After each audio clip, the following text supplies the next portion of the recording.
ہمارے بچے بڑے کنفیوزڈ ہیں،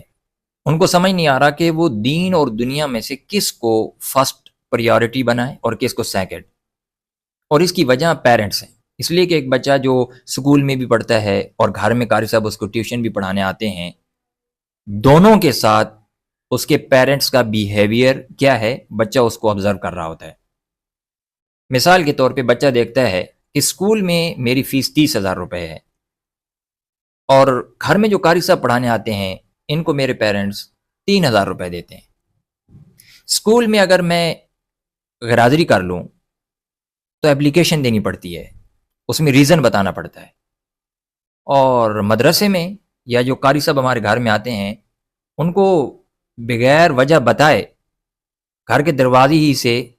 کہہ دیا جا سکتا ہے کہ آپ چلے جائیں، آج ہم نہیں پڑھیں گے۔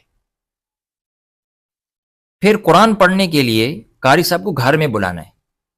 لیکن بچے کو اگر اسکول کی ٹیوشن دینی ہے تو اس کو گھر سے باہر کسی ادارے اور اکیڈمی میں بھیجنا ہے۔ بچہ دیکھ رہا ہوتا ہے کہ ہمیں 2 مہینے کی چھٹیاں اسکول میں، اور میں کہیں جا رہا ہوں اپنے والد کے ساتھ ٹرپ پہ، تو اسکول میں ان 2 مہینوں کی جو چھٹیاں ہیں فیس پھر بھی ادا کریں گے، لیکن یہ 2 مہینے جو بچے نے سبق قاری صاحب سے نہیں پڑھا، چھٹیوں پہ چلا گیا، واپس آئے گا تو اس قاری صاحب کو ان 2 مہینوں کی تنخواہ یا سیلری، وظیفہ جو بھی آپ کہیں، وہ نہیں دیا جائے گا۔ اسکول میں بچہ یونیفارم کے ساتھ جاتا ہے، یونیفارم کے بغیر جائے گا، وہیں سے واپس ہو جائے گا، لیکن قاعدہ یا قرآن پڑھنے کے لیے وہ چڈا پا کر بیٹھ جائے گا، سر پہ ٹوپی بھی نہیں پہنے گا، اور صوفے کے اوپر کبھی ادھر لیٹے گا کبھی ادھر لیٹے گا، کبھی یوں دیکھے گا کبھی یوں دیکھے گا، لیکن نہ اس کے والدین اس کو کچھ کہتے ہیں، نہ اس کے بھائی بہن بڑے۔ تو بچہ جب یہ سارے رویے دیکھتا ہے تو وہ یہ سمجھ جاتا ہے کہ مجھے فرسٹ پر دنیا ہی کو رکھنا ہے، کیونکہ اسکول کا کام جو میں کام کر رہا ہوں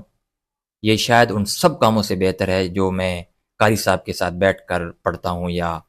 جو ہے وہ دعائیں سیکھتا ہوں، آداب سیکھتا ہوں۔ تو ہمارا بچہ جب ان دونوں قسم کے ماحولوں کو دیکھتا ہے نا،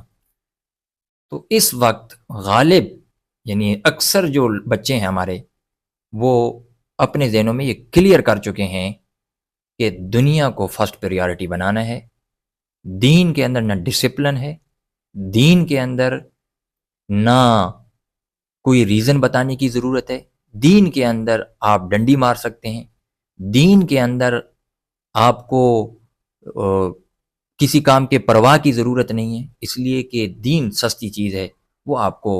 مل جاتا ہے، بس ویسے ہی مفت میں مل جاتا ہے۔ اصل چیز جو ہے جو آپ نے پیسوں کے ذریعے سے حاصل کرنی ہے اور پھر اس کے ذریعے سے پیسے کمانے بھی ہیں، وہ یہ دنیاوی تعلیم ہے۔ تو یہ جو پیرنٹس کی وجہ سے ہمارے بچوں کے ذہنوں میں کنفیوژن ہو رہی ہے نا، اس کو ختم کرنا بہت ضروری ہے۔ اس کا طریقہ یہی ہے کہ والدین اپنے رویے بدلیں، اور جو توجہ وہ اپنے بچے کی اسکول والی تعلیم پر دے رہے ہیں، اتنے ہی زیادہ توجہ، بلکہ اس سے کہیں زیادہ توجہ وہ بچے کے دینی تعلیم، اخلاقی تربیت، اسلامی تربیت پر بھی دیں، تو اس سے بچہ سمجھ جائے گا کہ مجھے اپنی زندگی میں کس چیز کو اپنے ساتھ لے کر چلنا ہے۔